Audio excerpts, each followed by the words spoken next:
Hi வணக்கம். இன்றைக்கி பாவக்காய் வச்சு டிஃப்ரெண்ட்டாக வந்துட்டு குழம்பு செய்ய போகிறோம். ஆனால் டேஸ்ட்டாக இருக்கும். பாவக்காய் பிடிக்காதவங்க கூட சாப்பிடுவாங்க. ட்ரை பண்ணி பார்க்கலாமா?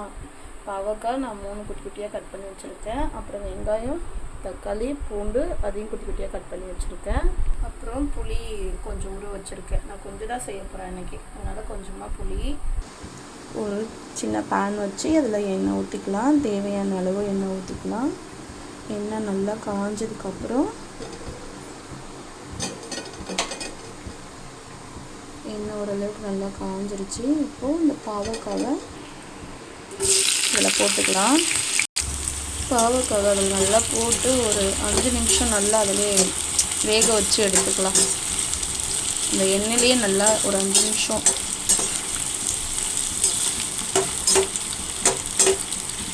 இன்னும் கூட குட்டி குட்டியாக கட் பண்ணிக்கோங்க. இன்னும் எவ்வளோ குட்டி குட்டியாக கட் பண்ண முடியுமோ கட் பண்ணிக்கலாம். நல்லா ஒரு 5 நிமிஷம் வேக வச்சு எடுத்துக்கலாம்.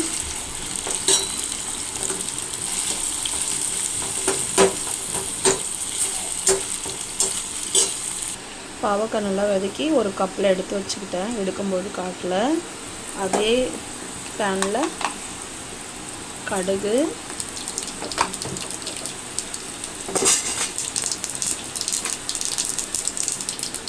சீரகம் கொஞ்சம் போட்டுக்கலாம். அப்புறம் குட்டி குட்டியாக கட் பண்ணி வெங்காயம், பூண்டு, தக்காளி அதே ஒன்று விழுந்துருச்சு.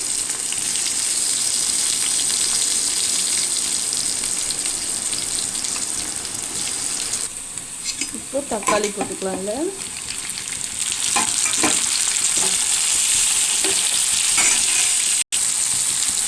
தேவையான அளவு உப்பு, கறிவேப்பிலை.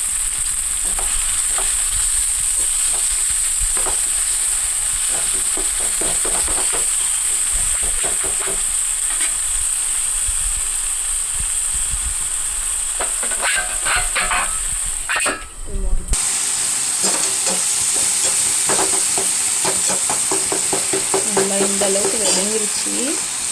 வீட்டில் அரைப்போம் இல்லையா மிளகாத்தூள், வீட்டு மிளகாத்தூள். நான் மொத்தம் 2 ஸ்பூன் எடுத்துருக்கேன்.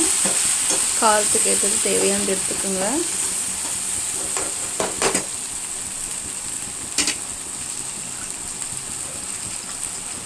நல்லா கலக்கி விட்டுட்டு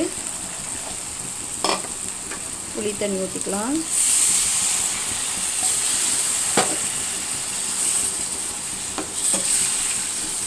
புளி தண்ணி சேர்த்தாச்சு. பாவக்காய் நம்ம நல்லா ஃப்ரை பண்ணி வச்சுருக்கோம் இல்லையா, அதையும் சேர்த்துக்கலாம். அதில் இப்படி செஞ்சால் பாவக்காய் குழம்புன்னு கண்டுபிடிக்க முடியாது. அது வந்துட்டு இன்னும் குட்டி குட்டியாக கட் பண்ணலாம்.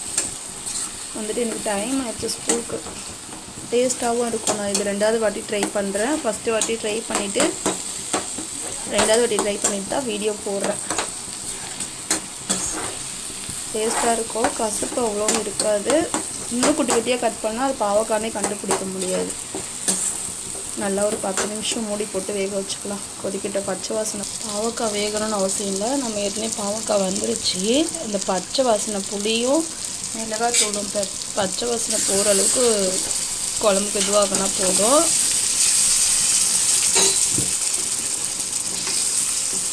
கொத்தமல்லி தழை பிடிக்கலாம். கொஞ்சமாக கொத்தமல்லி தழை போட்டு வச்சு இன்னும் நம்ம குட்டி குட்டியாக கட் பண்ணோன்னா இது பாவக்காய் தான் சொல்லிட்டு கண்டுபிடிக்க முடியாது. முடிஞ்ச அளவுக்கு எனக்கு டைம் ஆயிடுச்சுன்னு இன்னும் குட்டி குட்டியாக கட் பண்ணியிருக்கலாம். இல்லைன்னா நீங்கள் இன்னும் குட்டி குட்டியாக கட் பண்ணிக்கோங்க. ஆனால் டேஸ்ட்டாக இருக்கும், சூப்பராக இருக்கும். பாவக்காய் குழம்பு மாதிரி தெரியாது, கொஞ்சம் கூட கசப்பு இருக்காது. இந்த மாதிரியே செஞ்சுக்கோங்க. அவ்வளோதான், ரெடி ஆயிடுச்சு. இதுக்கு நான் சாதத்துக்கு தான் சூப்பராக இருக்கும். வேறு எதுக்கும் சூப்பராக இருக்காது. எனக்கு தெரிஞ்சு சாப்பாட்டுக்கு செம்மையாக இருக்கும்.